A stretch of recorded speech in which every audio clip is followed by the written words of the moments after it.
Hello, welcome to the Lone Show. I'm your host, John Lone. In this episode, no regulars, because reasons as always. As for our guest, he is from Massachusetts. He is an author, as well as an owner of a publishing company. And there's so much more, but of course we'll get into that. Ladies and gentlemen, I give you Linwood Jackson Jr. Thank you, thank you, thank you for allowing me to be here. You're welcome. So, how's life? It's going. It's definitely going. It's definitely busy. You mentioned the publishing, yeah, the publishing company. I started that and published my first book with that, and I've been the marketing and the advertising and the promoting. It's been going. Fabulous. What inspired you to start your own publishing company? The need when my books are philosophy based. My books are philosophy based on self-help and personal, mental, and spiritual or philosophical development. The more that I saw that that niche was lacking, and the more that people were allowing me to know that the particular content that I'm bringing, it's been benefiting them, the more I wanted to grow out. And I've always had the vision to start my own publishing company. I spent my most recent book is my ninth book, but it's the first book with my publishing company. My eight previous books were under a traditional slash vanity publisher, and I always knew that eventually I would need to go into my own publishing company because I love the business so much. I love writing so much, and I love people so much, and the need for my content. All of it just fit together to inspire me to have my own company. That is so true. And out of the books you've written or in the process of writing so far, how many books do you have? Currently, I have nine total books. So I've been publishing since 2017, and my story, placing my story of really connecting with what is within to get to a place of balance, both personally and mentally. The books just kept coming out, and the individuals that were reaching out and purchasing the books let me know that the content, because it was so valuable, it was just a need. And pretty surprising is, I didn't really think that the books would be what they were. I was expecting more of the information of the content in them, but it was more along the lines of the me that was in them that went along with the content, which is a surprising take when it comes to your audience. You really think that you can craft your audience. You think that you can, go out there and your audience will mysteriously find you, but it takes some time for your genuine, authentic self to go out there and to gravitate that audience to you. Each and every single one of us, whatever field we do as an artist, we all have a tribe. There's a tribe out there that's just for us, that we speak to them, we speak for them. We are the voice of the voiceless. And it takes time for that tribe, that audience, that community to gravitate. And then once they do, and once they let you know, they just, it's a momentum that you're just not serving the intention you had, you're now serving the intention of others. So it becomes a service at that point. So it's nine books at this point in time, and there are others in the process. Fantastic. Very productive, I'd say. Thank you. Thank you. You're welcome. Are there any other jobs or opportunities you haven't done yet that you would like to do someday? Um, Publishing is one of them. I'm not known so much for this, but I also do music.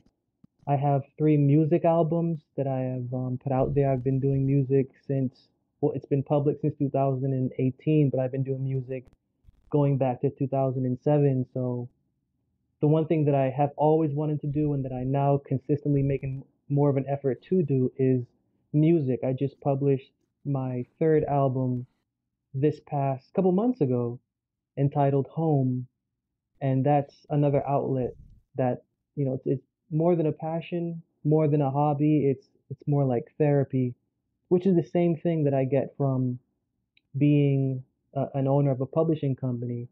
But the next thing aside from that that I have is I'm an educator. I have an online course, but I would love to teach in a more practical way. I would say a more grounded or situated way in a university. I have a master's, and I'm on my way to getting a second master's, and who knows where that will take, but wherever that will take, I'm hoping that it leads to the fulfillment of some educational goals. Fantastic. Where do you see yourself 20 years from now? Jeez, 20. I was so sure a 5 was going to come out of there. Like 5 years later, 20 years. 20 years from now, I see myself, my publishing company, it is more established. The audience and the community that is built around it is more established. My career as an educator and as a counselor, that is more established. And the impact of both the publishing, the work, the counseling, the educating, more established 20 years from now, more than I could have ever imagined. And the music, still more of an audience toward that as well. I don't see that as well as I see the vision of the educational side and the counseling side. That's still there in the future, 20 years from now. But 20 years from now, I see the impact of a real solid philosophical, psychological movement behind counseling and behind educating mental and inward philosophical health. I see that. I see that definitely. Yes, absolutely. If you were hosting a dinner party and you can invite 5 guests who are either dead or alive, who would you invite? Oh my goodness, dead or alive? Well, I would invite Elon Musk, of course. Definitely a lot of questions that I would love to ask that guy. Elon Musk. The next one that I would invite or have a dinner with is, of course, Malcolm X. Definitely Malcolm X. The next one I would have at that same party is Descartes, Rene Descartes. Most definitely. Um, the next one that I would have is a tricky one, but I'm going to say the authors behind the book of Romans, the book of Colossians, the book of Philippians that goes by the name of Paul. And the last one I'm going to have at that party is Tupac Shakur, most definitely. Fabulous. If your mind was an island, what would it look like? If my mind was an island, I would say there would be more water than land. And well, since I'm guessing that the atmosphere is made up by the little intricacies of my mind. Underneath that water is another land, is another territory, is another environment, is another atmosphere that is a civilization of its own that's underneath the water, but yet not in the water, where you can still live as if above the water.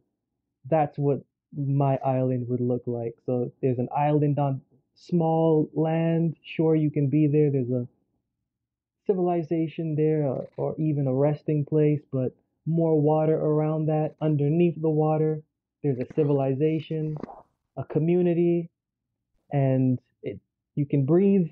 It's not actually filled with water. Water is yet above it, doesn't get underneath it to sink in. I guess that's the complexity of the island if my mind was an island. Really cool, Yes, very, really cool. yes, yes, indeed, and whimsical. What's the weather like where you are right now? It's honestly changing. It's 77 right now. It feels every morning because it's August now. It feels like September. September just has a feeling to me. It just feels like it's September. I don't really like the feeling too much because there's a certain liberty that I feel when it comes to May, June, July, and August. It could just be the discipline or the training from the routine that school gives you. The liberty that ceases at September. That has a feeling to it, and that feeling changes from the relaxation to angst. So now there's more of a need for me to produce once I hit the September, just because I'm just so used to it. So it's 77 right now. It's not bad. It feels really nice out. It's the perfect temperature. Yes, of course. What could you give a 40-minute presentation on without any preparation? Oh, mental philosophical culture. Mental philosophical culture and the need for the organization of it to capture the essence of who we are as human beings and as creatures that are being. So that would take absolutely no effort because that's what my life journey has been about. That's what my content is about. Opening up the atmosphere to the realization that we are more than simply bodies of chemicals or chemicals of body. There is an essence within each and every single one of us that has a journey of its own that's separate from us. And we have to be able to understand how to separate from that so that it can have its time, space, character growth, and development so that by the time it reaches where it needs to reach, we can have something to reflect on while we're going through, seeing what that's going through. And then together, there can be a marriage of who we are as beings, as human creatures, and then as beings, as mental philosophical creatures. Yes, I can see it now. Have you met anyone famous? Um, yes, but they wouldn't remember me. I I had a little concert. Well, I was part of a concert, and one of the individuals that was watching me was part of the rapper Eminem's entourage, and they brought me up to where they were sitting, which was kind of apart from everybody else. And I got to ask them questions about touring, and then I got to ask them questions about what they thought about my music. And the response that he gave me was just imagine doing this, but for like 40,000 people, and little things like that. I got to ask just quick questions about Fair enough, yeah. If your life was a meal, what kind of meal would it be? pasta all day, pasta, lasagna all day. Yes, I agree. Have you ever thought about living off the grid? I have on a daily basis because I'm definitely waiting for the day when all electricity, everything that's synonymous with satellites, it just comes crashing down. I remember when a day last summer, social media and all of that was just like crashing on the news. It was like this worry thing, but I was just sitting back like, oh, finally, everything they've been saying, it's coming, it's here, it's happening, only because I like the tranquility that comes without all this stuff. There's just so much harm mentally that these things can do, and sometimes they're not used for anything positive. Other times they are. I can't lie. Other times they are, and we can use them, make a choice to use them positively. But other than that, there's a lot of research and the numbing that they do, and the it. I'm just waiting for the day that it crashes so that we can get that grid life started and see, what it was like to live in real times where you had to actually walk to someone to say hi or something like that. That would be interesting to me to get that dynamic of human connection back. Same, definitely. Have you heard of a drink called banana friche? I have not, and I probably have not because bananas are not my favorite fruit. Strawberries are. Okay, that's cool. What should they teach in high school, but they don't? They should teach sense. There should be a course called sense, or I should say called reflection, where you're able to reflect on where you are right now in society, where you are able to reflect on what society means to not just you, but to the people outside in society, and where you're able to reflect on your contribution individually to society. I think that would be beneficial because instead of going to school, because I was a substitute English teacher last year, and that experience allowed me to see that from a teacher's perspective, how constricting the curriculum is for the teacher. Every teacher has the same curriculum. Every teacher knows what they're going to teach. Every teacher has the same homework they're going to give to each and every single one of their kids. I taught ninth, 10th, and 11th grade. To be able to have students get a course where they can reflect on themselves and their goals, who they are right now and where they envision themselves to be, the impact that they would like to contribute, and for the entire year or even for 6 months or even for 2 semesters, just meditate on that. I think that that would do a lot of good because when I was teaching, I had to go along with the curriculum, sure, but I kind of went out of that box and gave my students assignments to let them reflect on, hey, how do you see yourself? Do you ever see yourself as separate from your teacher? And they actually do. We had discussions about it. Kids are very intellectual, and I don't think that The educational system that we have set in place right now allows that to be so. The system that we have believes that every student learns at the same pace and every student thinks the same thing or whatever, but that's not the case. There should be at least one course that allows them to reflect on who they are outside of an educational system, outside of a societal system, so that they can be able to see the potential that they can possibly have to impact it at whatever later date. Yes, I agree. What caused you to feel nostalgic lately? What caused me to feel nostalgic lately? Probably the end of the end of August leading into September, because I'm gonna be starting back up in a master's program at the end of August. So that always sends me back to the feeling of beginning school again and the feeling of being a part of a learning community. So that's the most immediate thing that I can say. Yeah, absolutely. If you could live anywhere in the world, where would it be? Maine, Portland, Maine. Portland, Maine. I visit there almost every summer, every other summer, only because it's like you're in a country type of vibe, but at the same time, it feels like you're in the middle of absolute nowhere, and it's so beautiful. It's so beautiful, and you're also Maine is connected to the ocean. You're like right by the ocean. They have beautiful beaches there, and the people are very nice. I've never met any nicer people than in Maine. So if I could live anywhere and I still have the plan to, I would love to live in Portland, Maine. Yes. Of if you had your own late night talk show, who would you have on? Elon Musk.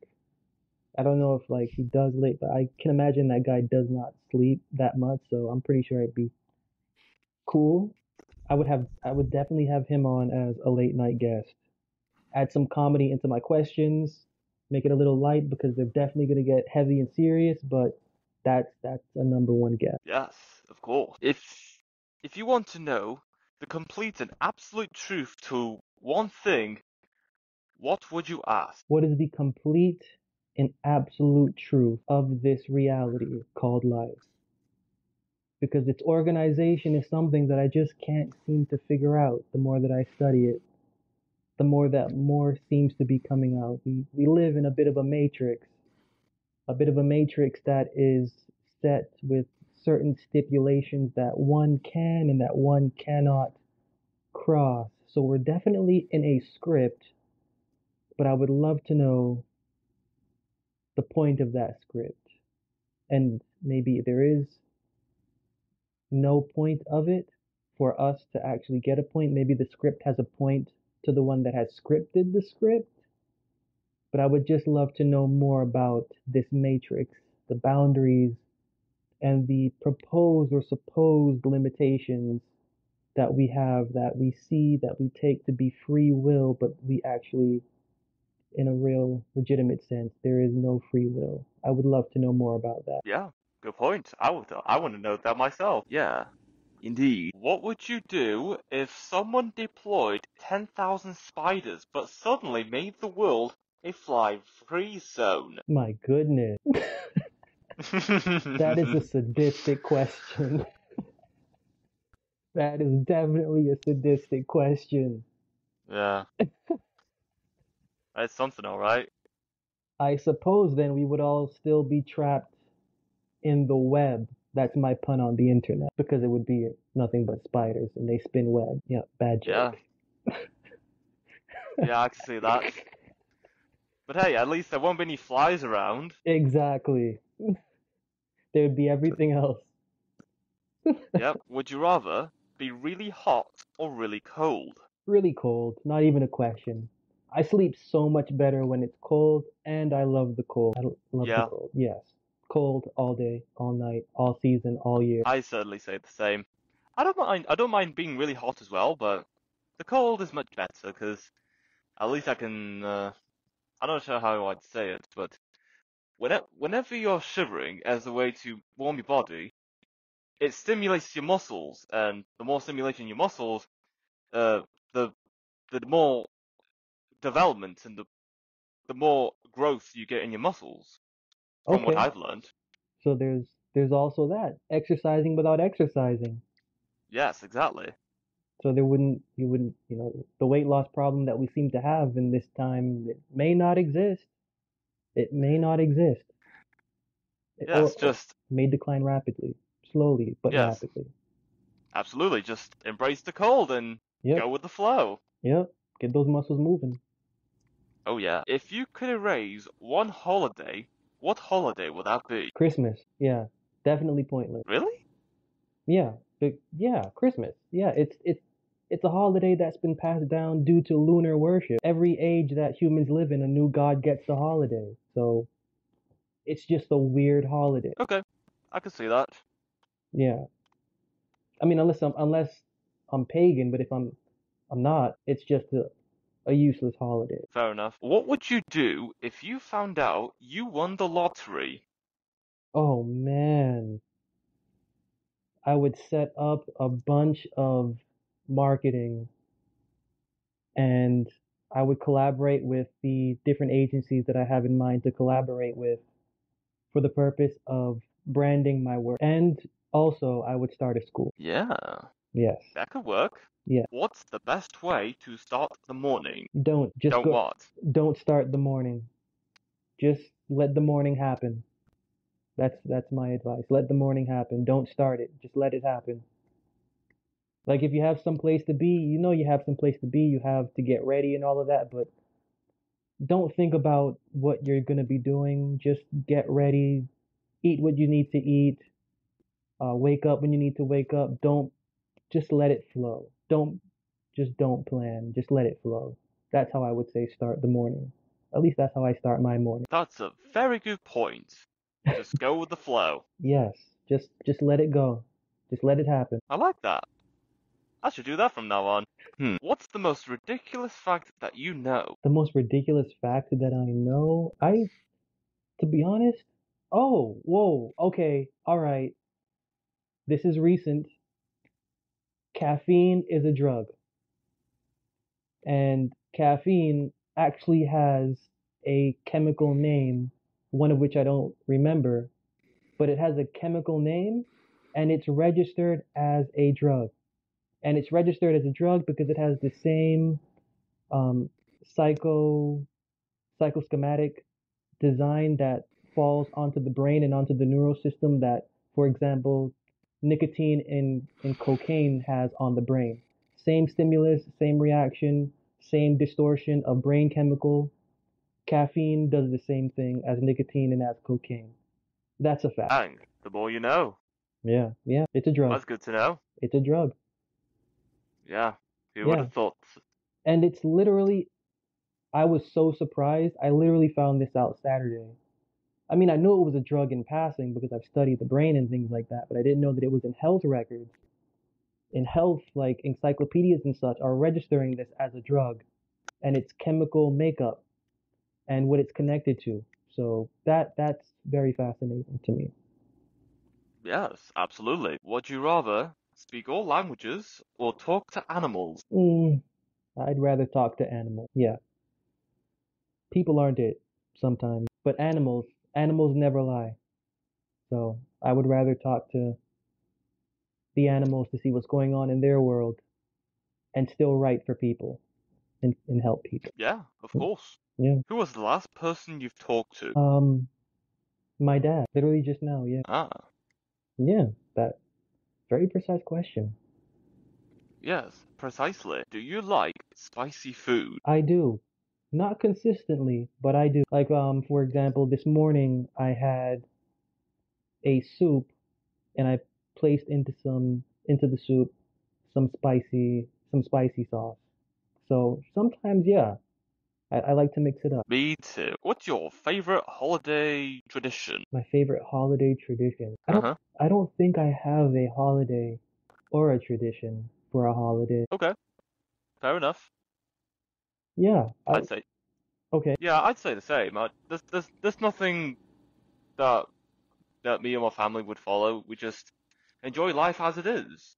There you go. That's the way it should be.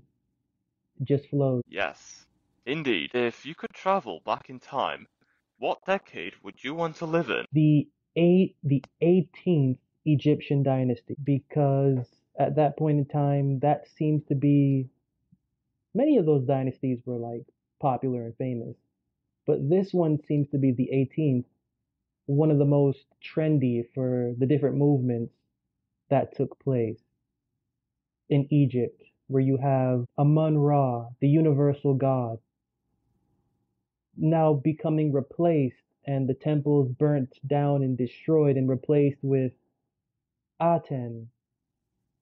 And then once Akhenaten gets off the scene as pharaoh, they go back to the old gods, and there's just so much history from that 18th dynasty that I would be so curious to see how it all unfolded up live in person. Yes, that's something, alright.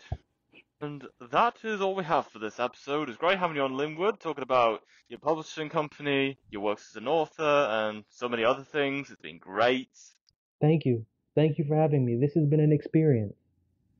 It sure has been. And until next time, stay tuned for more.